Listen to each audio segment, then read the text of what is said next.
안녕하세요. 인공지능 AI가 정말 중요해지는 요즘인데요. 혹시 텍스트나 이미지, 오디오 같은 좀 복잡한 비정형 데이터 있잖아요.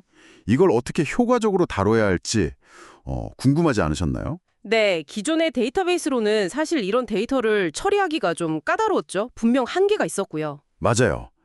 그래서 오늘은 저희가 여러분이 공유해 주신 자료들, 예를 들면 코디 AI 글이나 코세나 블로그 포스트, 또 여러 PDF 학습 자료, 그리고 일러스틱 웹사이트 내용 같은 것들을 쭉 훑어봤는데요.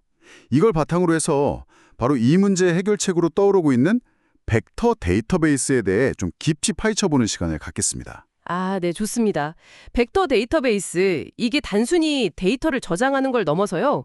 데이터 간의 그 의미적 유사성을 찾아내는 데 특화되어 있거든요. 의미적 유사성이요? 네, 기존의 관계형 데이터베이스, RDB라고 하죠. 그거랑은 뭐가 좀 다르고 또 어떤 원리로 이게 작동하는 건지, 그리고 왜 지금 AI 시대에 이게 필수 기술로 주목받는지 그 핵심만 좀 뽑아서 설명해 드릴까 합니다. 네, 좋습니다. 청취자분들이 이 기술을 좀 명확하게 이해하고 최신 AI 트렌드를 놓치지 않게 도와드리는 게 이번 논의의 목표가 되겠네요. 그렇습니다. 그럼 바로 본론으로 들어가서요. 벡터 데이터베이스가 정확히 뭔가요? 여러 자료에서 공통적으로 언급하는 게 데이터를 벡터, 그러니까 숫자의 배열로 변환해서 저장한다? 이런 설명이던데요. 네, 그게 핵심인데요. 벡터 임베딩이라는 과정이 중요합니다. 보내주신 PDF 자료에도 그림이랑 같이 잘 나와 있더라고요. AI나 머신러닝 모델을 사용해서요. 텍스트, 이미지, 오디오 같은 원래 형태의 데이터를 그 의미나 시각적 특징 같은 걸 담고 있는 고차원의 숫자 배열, 즉 벡터로 바꾸는 거예요. 아, 벡터로 바꾼다. 네. 예를 들어 설명하면 아버지라는 단어랑 아빠라는 단어는 글자는 다르잖아요. 네, 다르죠. 근데 이걸 벡터 임베딩을 거치면 그 벡터 공간이라는 곳에서는 서로 아주 가깝게 위치하게 되는 거죠. 의미가 비슷하니까요. 아하, 그렇군요. 단순히 키워드 매칭이 아니라 그 안에 담긴 의미를 AI가 이해할 수 있게 숫자로 표현하는 거네요. 일러스틱 웹사이트에서도 이런 벡터 표현이 중요하다고 강조했던 것 같아요. 맞습니다. 그럼 이 벡터들 사이에서 유사한 걸 찾는다는 건 어떤 원리인가요? 그게 바로 벡터 데이터베이스의 핵심 기능인 유사성 검색 덕분입니다. 벡터들 간의 거리를 계산하는 거예요. 코사인 유사도라든지 유클리드 거리 같은 수학적인 방법을 써서요. 그래서 거리가 가장 가까운 벡터, 즉 의미적으로 가장 유사한 벡터를 빠르고 효율적으로 찾아내는 거죠. 아, 거리 계산으로 유사성을 찾는군요. 네, 코세나 블로그에서도 지적했듯이 이건 정형 데이터를 다루면서 정확히 일치하는 값, 익젝트 매치를 찾는 기존 RDB랑은 엄연히 다른 접근 방식이죠. RDB는 사실 이런 고차원 벡터 데이터를 다루거나 의미 기반으로 유사한 걸 찾는 데는 좀 어려움이 많았거든요. 그렇군요.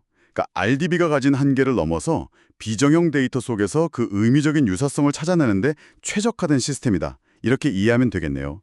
확장성이나 실시간 처리 능력도 뛰어나다고 하고요. 규모 벡터 데이터 속에서 빠르게 유사한 항목을 찾아내는 게 중요한데요.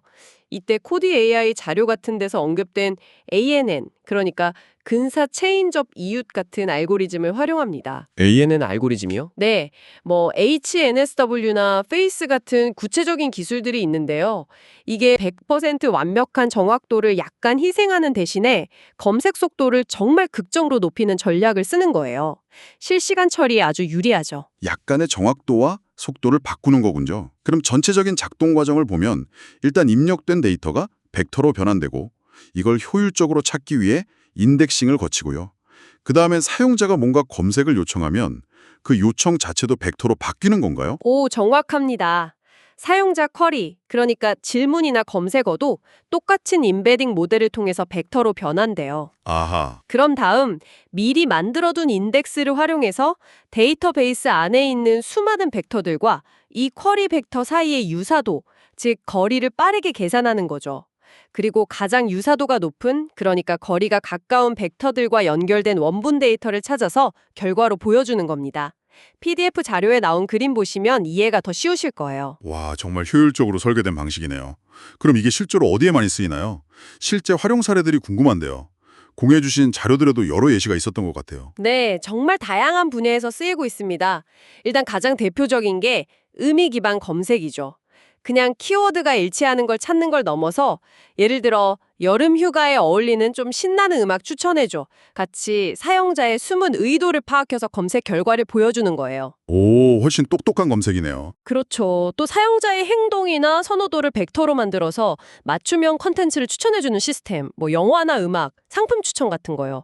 그리고 비슷한 이미지를 찾아주는 이미지 검색이나 비디오 검색에도 이게 핵심 기술로 쓰이고요. 챗봇이나 Q&A 시스템에서도 질문의 의도를 파악해서 가장 관련성 높은 답변을 찾아주는 데 활용됩니다. 아, 그러고 보니 특히 검색 증강생성 RAG에 대한 언급이 여러 자료에서 나왔는데요. 이게 왜 그렇게 중요하게 다뤄지는 건가요? RAG는 정말 중요합니다. LLM, 그러니까 대규모 언어 모델의 약점을 보완하는 아주 핵심적인 기술이거든요. LLM의 약점이요? 네. LLM이 가끔 뭐 사실이 아닌 내용을 말하거나 좀 오래된 정보를 가지고 답변하는 경우가 있잖아요. 아, 네, 있죠. 최신 정보 반영이 느리다거나 하는 문제요. 맞아요. RAG는 바로 그럴 때 벡터 데이터베이스로 활용해서 질문과 관련된 최신의 그리고 정확한 외부 정보를 실시간으로 찾아와요.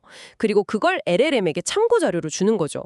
그럼 LLM은 이 외부 지식을 바탕으로 훨씬 더 정확하고 신뢰도 높은 답변을 생성할 수 있게 됩니다. 아, LLM이 외부 최신 정보를 실시간으로 참고하게 만드는 거군요. 네, 그래서 코디 AI 글이나 PDF 자료 같은 데서도 뭐 의료 기록, EHR을 분석한다든지 복잡한 금융 도고서를 요약한다든지 아니면 교육 플랫폼에서 맞춤형 학습 콘텐츠를 제공한다든지 할 때 이 RAG가 어떻게 쓰이는지 구체적인 예시를 보여주고 있죠. 이야, LLM의 성능을 한 단계 끌어올리는 정말 중요한 조력자네요. 그럼 시중에는 어떤 벡터 데이터베이스 솔루션들이 나와 있나요?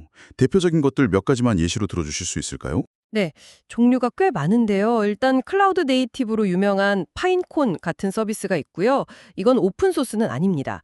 반면에 오픈소스로는 크로마나 위비에잇, 큐드런트 같은 것들이 많이 쓰여요.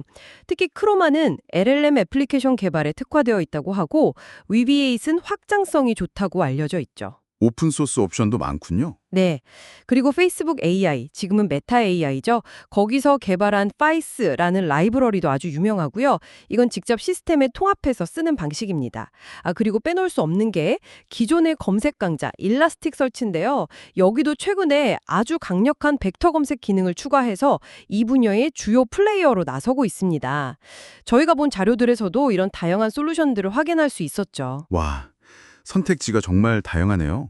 결국 정리해보면 벡터 데이터베이스는 AI가 이 복잡하고 다양한 세상의 데이터를 벡터라는 어떤 공통된 언어로 이해하고 그 데이터들 사이에서 유사성이라는 관계를 찾아내도록 돕는 핵심 작은 인프라 기술이다. 이렇게 말할 수 있겠네요. 정확합니다. 특히 방금 말씀드린 RAG 같은 기술과 결합될 때 그 가치가 정말 커지는 거죠. 단순히 데이터를 쌓아두는 저장소를 넘어서 데이터 간의 어떤 맥락과 의미를 파악하려는 AI의 노력을 기술적으로 뒷받침하는 아주 중요한 축이라고 할 수 있습니다. 네. 오늘 저희가 함께 살펴본 이런 내용들이 청취자 여러분께서 AI가 어떻게 정보를 처리하고 점점 더 똑똑해지는지 그 발전 방향을 이해하시고 또 그 가능성을 탐색하시는데 좀 유용한 나침반 같은 역할을 했기를 바랍니다. 벡터 데이터베이스, 이거 정말 주목해야 할 기술인 것 같습니다. 네, 저도 동감합니다. 마지막으로 청취자분들께 생각해 볼 만한 질문을 하나 던져보고 싶은데요. 오, 어떤 질문인가요? 자, 현재 RAG 시스템이 벡터 데이터베이스를 통해 관련성 높은 외부 정보를 가져와서 LLM 답변의 품질을 높인다고 했잖아요. 네. 근데 여기서 한 걸음 더 나아가서 생각해 볼 문제가 있어요. 가져온 그 정보 자체의 진실성이나 혹시 모를 편향성, 신뢰도 문제는 어떻게 할 거냐는 거죠.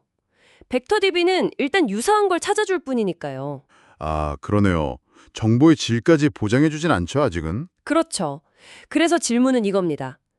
미래의 벡터 데이터베이스는 단순히 유사한 정보를 찾는 것을 넘어서 검색된 정보의 신뢰도나 사실성까지도 어떤 식으로든 평가하고 보증하는 방향으로 진화할 수 있을까요? 만약 그렇다면 어떻게 그게 가능할지 한 번쯤 생각해 보시면 아주 흥미로운 주제가 될 것 같습니다.